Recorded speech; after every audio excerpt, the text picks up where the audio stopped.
Assalamualaikum warahmatullahi wabarakatuh. Sebelumnya, perkenalkan nama saya Kesha Novita Almaida. Dan saya Andika Bayu Pradana. Kami di sini dari kelompok 5 ingin mempresentasikan mengenai pasar modal. Dalam pembahasan kali ini, kita akan mempelajari banyak sekali materi mengenai pasar modal. Kami akan menjelaskan satu persatu secara runtut, mulai dari pengertian pasar modal sampai dengan instrumen atau produk pasar modal. Apa sih pasar modal itu?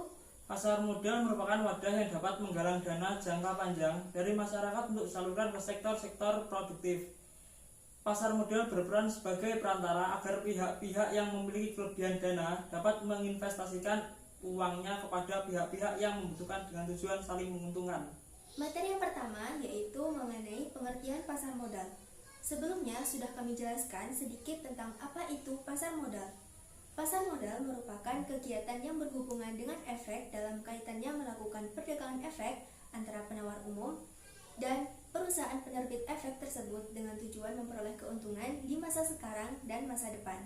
Menurut Undang-Undang Pasar Modal Nomor 8 Tahun 1995, yang dimaksud dengan pasar modal adalah aktivitas yang berkaitan dengan penawaran umum, inisial public offering, perdagangan efek, surat berharga, perusahaan publik, pihak yang menerbitkan efek, dan profesi atau lembaga yang berkaitan dengan efek. Materi yang kedua mengenai sejarah pasar modal. Bagaimana sih sejarah pasar modal di Indonesia? Pasar modal di Indonesia memiliki historis atau sejarah yang panjang. Pasar modal sebenarnya telah hadir bahkan sebelum Indonesia merdeka atau pada masa kolonial Belanda, tepatnya pada tahun 1912 di Batavia. Dengan kata lain, pasar modal didirikan oleh pemerintah Hindia Belanda. Perkembangan pasar modal tidak selalu berjalan mulus. Banyak sekali rintangan yang melanda seperti terjadinya kevakuman. Ada beberapa faktor dan penyebab kegiatan pasar modal berhenti atau vakum, seperti terjadinya Perang Dunia I, Perang Dunia II, perpindahan pusat pemerintahan dari kolonial Belanda pada Indonesia, dan sebagainya. Singkat cerita, pemerintahan Republik Indonesia kembali mengaktifkan kegiatan pasar modal pada tahun 1977. Pada tahun 1995, pemerintah secara resmi membuat regulasi dengan menerbitkan Undang-Undang Pasar Modal Nomor 8 Tahun 1995 tentang pasar modal yang kemudian mulai diberlakukan mulai tahun 1996.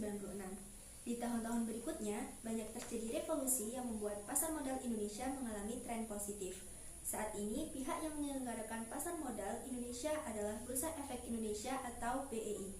BEI sendiri merupakan hasil penghubungan dari Bursa Efek Surabaya dengan Bursa Efek Jakarta.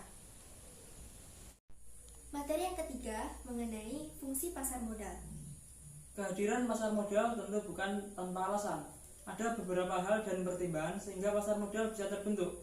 Nah, fungsi pasar modal secara umum sebagai sumber penghimpun dana, sebagai alternatif investasi bagi pemilik modal, dan sebagai pendorong perkembangan investasi.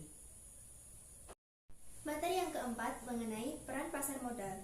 Fungsi dan peran pasar modal pada dasarnya tidak jauh berbeda. Intinya, pasar modal memiliki peran penting bagi perekonomian negara.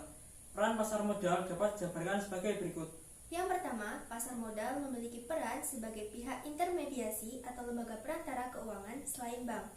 Yang kedua, pasar modal memiliki peran dalam kegiatan bisnis, seperti memberikan kesempatan pada pelaku usaha atau perusahaan untuk mendapatkan sumber pendanaan selain bank. Yang ketiga, pasar modal memiliki peran dalam meningkatkan kesejahteraan masyarakat melalui kegiatan investasi. Materi yang kelima mengenai tujuan pasar modal. Selain memahami fungsi dan peran pasar modal, lalu apa sih tujuan pasar modal? Pasar modal memiliki beberapa tujuan utama, yaitu sebagai berikut.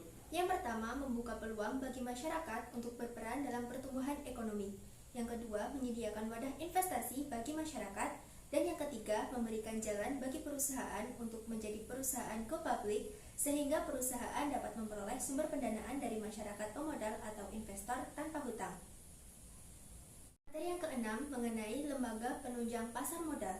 Lembaga penunjang pasar modal berfungsi untuk turut mendukung beroperasinya pasar modal, sehingga mempermudah emiten maupun investor dalam melakukan berbagai kegiatan di pasar modal.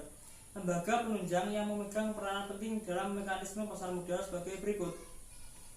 Yang pertama, penjamin emisi efek atau perantara perdagangan efek atau broker pialang, perusahaan surat berharga, pedagang efek, perusahaan penilai, penanggung jawab, wali amanat, akuntan publik, notaris, konsultan hukum, biro administrasi efek, pemeringat efek. dan manajer investasi.